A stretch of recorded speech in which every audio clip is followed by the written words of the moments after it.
कविवर्य प्रसाद कुलकर्णी आजच्या कार्यक्रमाचे सत्कार मूर्ती माननीय बावतीस पेडीकर,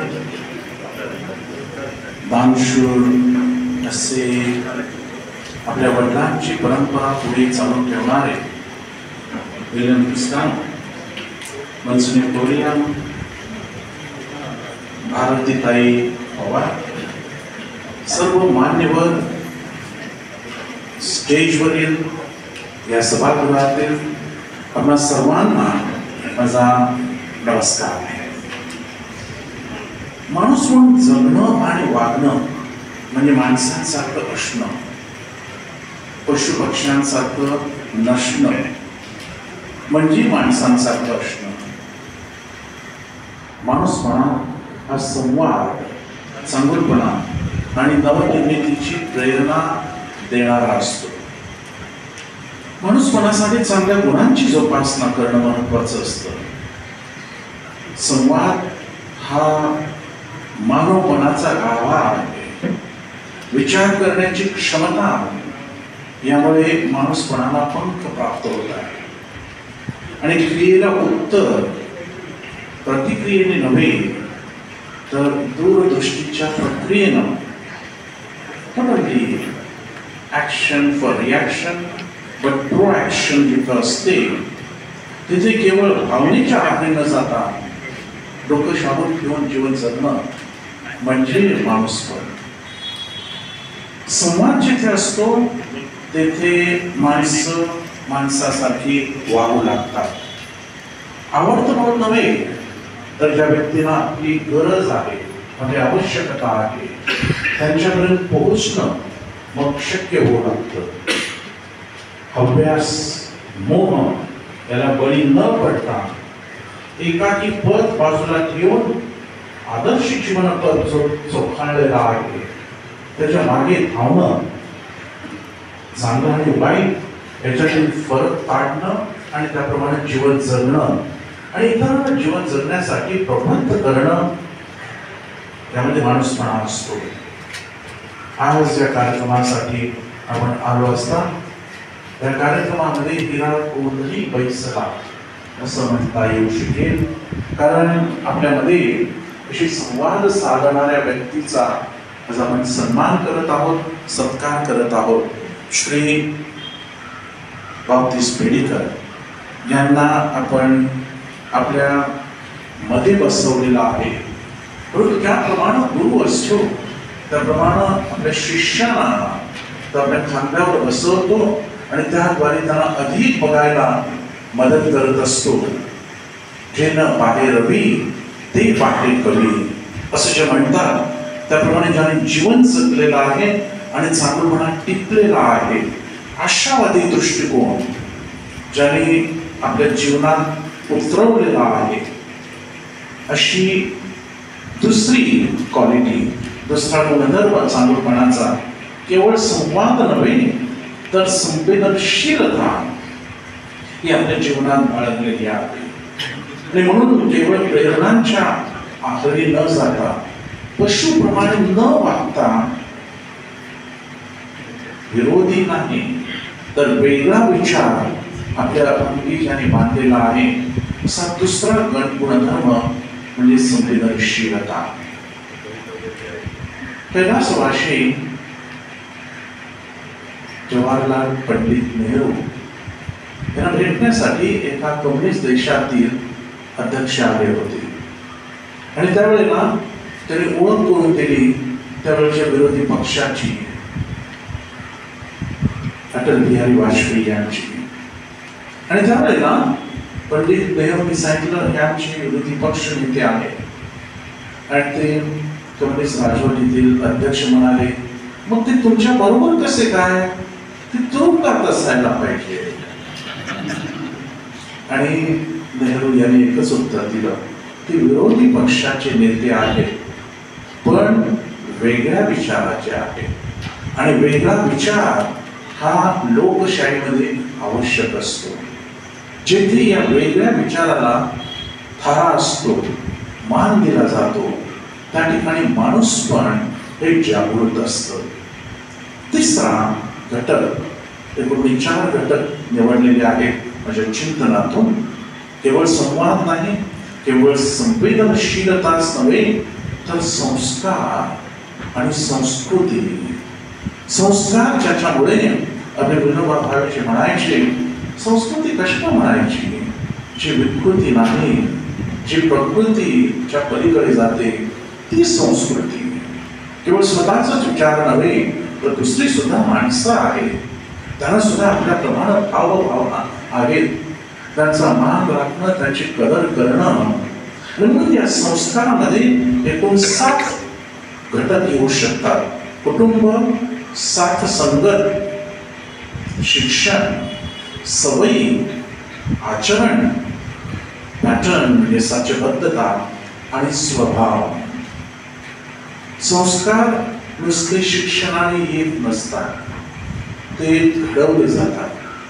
The persons who believe in God has more capacity and capability to inculcate the virtues and values.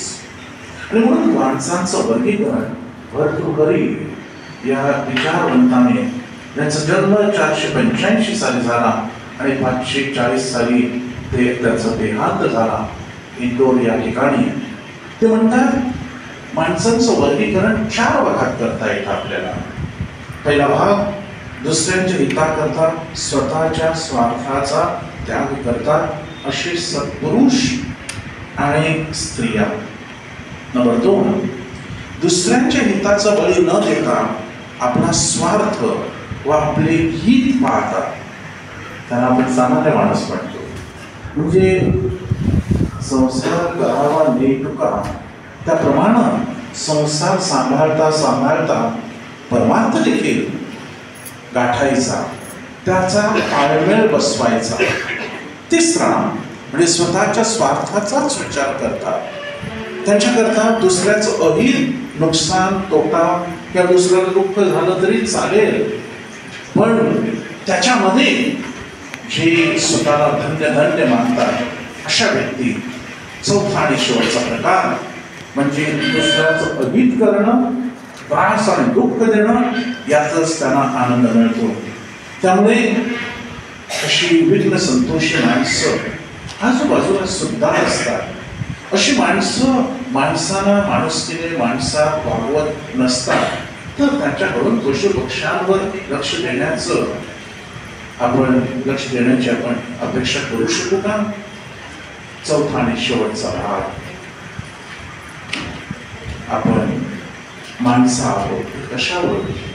कृतज्ञता, आभार, धन्यवाद हे शब्द त्यांच्या तोंडी असतात आणि जे त्यांच्या हृदयी असतात आणि त्यामुळे त्यांच्या जीवनाद्वारे ते आपलं माणुसकी, आपलं माणूसपण दाखवत असतात. Not only humanity but to become human and human acts.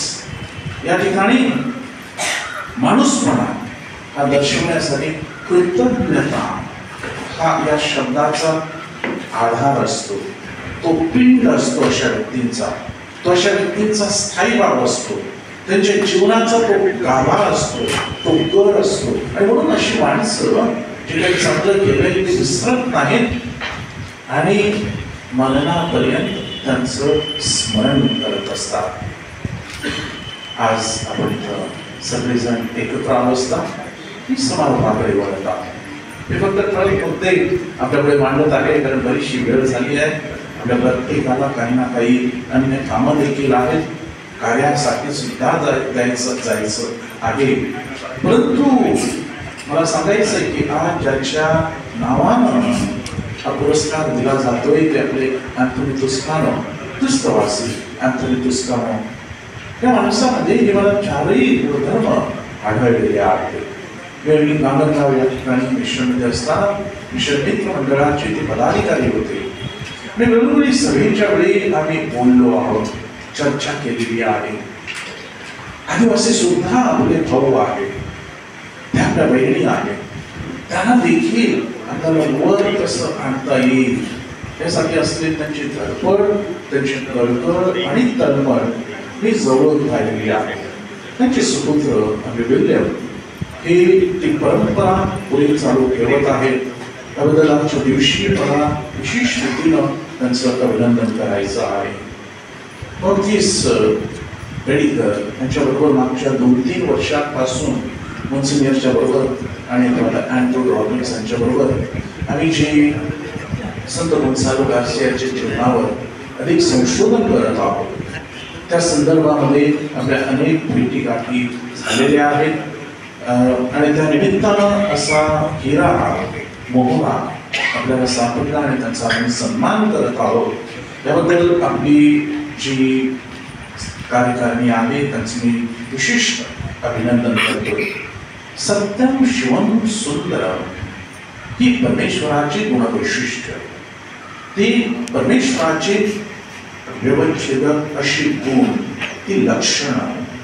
Satyam Shivam Sundaram आपल्या भारतीय संस्कृतीमध्ये याद्वारे परमेश्वर कोण आहे याची आपल्याला ओळख होते. त्याचबरोबर आपल्याला कुठवर जायचं आहे, कुठे जायचं आहे, कसं जायचं आहे या केवळ 3 शब्दांद्वारे आपल्याला लख्खपणे स्पष्ट केलेलं आहे. तीच मानव जातीची सुद्धा गुणवैशिष्ट्ये आहे. सत्य म्हणजे न्याय, शिवम म्हणजे पावित्र्य, आणि पावित्र्य म्हणजे नुसती प्रार्थना नव्हे तर आपली चालती बोलती प्रार्थना आपल्या सत्कार्याद्वारे. आणि सत्यम शिवम सुंदरम, मला असं वाटतं की आपण या पहिल्या गुणवैशिष्ट्यांकडे लक्ष दिलेलं आहे. खूप सत्यासाठी, न्यायासाठी आपण झटतो, झगडतो, झिजतो. त्याचप्रमाणे पावित्र्यासाठी आपला भक्तियोग, आपली प्रार्थना ही चालू असते. परंतु सौंदर्याच्या बाबतीत मला असं वाटतं साहित्य आणि विविध कला ज्या आहेत त्याद्वारे आपल्याला अधिक कार्य करण्यासाठी वाव आहे. बघा, बऱ्याच वेळेला आपल्याला असं वाटतं सौंदर्य म्हणजे कशामध्ये, कोण्या व्यक्तींमध्ये, त्या घाऱ्या डोळ्यांमध्ये, त्या गालावरील खळीमध्ये, उंची किंवा देहयष्टी याच्यामध्ये. परंतु सुंदर विचार, सुंदर कार्य हे जेव्हा आपण साहित्यामध्ये उतरवू लागतो ते महत्वपूर्ण असं कामगिरी ते लेखक आणि कवी करत असतात आणि त्यासाठी नजर लागते. हिंदीमध्ये म्हटलं जातं, नजरिया बदल देना यही होता है मकसद शिक्षा. शिक्षणाद्वारे आपली नजर, आपली दृष्टी, आपली वृत्ती आणि प्रवृत्ती यामध्ये सुधारणा व्हायला हवी, ज्याद्वारे दुसरा सुद्धा आपला आहे. मीच केवळ नव्हे तर दुसरा सुद्धा चांगला आहे आणि त्या चांगुलपणात टिपणं हे महत्वपूर्ण काम आपलं साहित्य करत असतं. आणि आजच्या दिवशी अशा आपल्या एका भावाचा, आपल्या बावतीस पेडीकर यांचा आपण सन्मान करत आहोत, त्याचा सत्कार करत आहोत. आणि म्हणून आजचा हा सोहळा बोलका आहे. संवाद, संवेदना, संस्कार आणि कृतज्ञता जपणाऱ्या, माणूसपणा शोधणाऱ्या, टिकणाऱ्या आणि त्यांना समाजापुढे ठेवणाऱ्या अशा कार्यक्रमाचे आपण सारेजण साक्षीदार आहोत. आणि म्हणून साहित्य हा मानवी मनाचा आणि समाज मनाचा आरसा कसा बनवू शकतो त्याचं हे दलित असं उदाहरण आहे. त्याबद्दल 16व्या वसई मराठी ख्रिस्ती समाजीय साहित्य संमेलनाच्या आयोजक, नियोजक आणि संयोजकांचं आपण सर्वजण अभिनंदन करत आहोत. Ramon Machado, Leslie, Bharati, Sydney आदी सर्वजण यासाठी निश्चितपणे पात्र आहेत.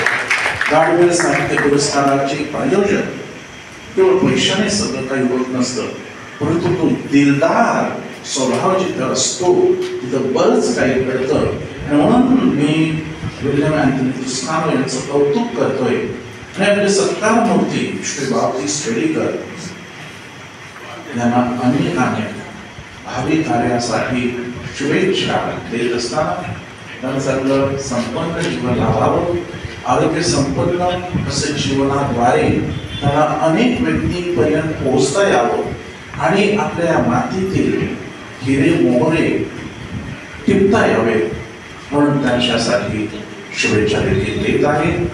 थँक्यू. आपण भेटूया परत.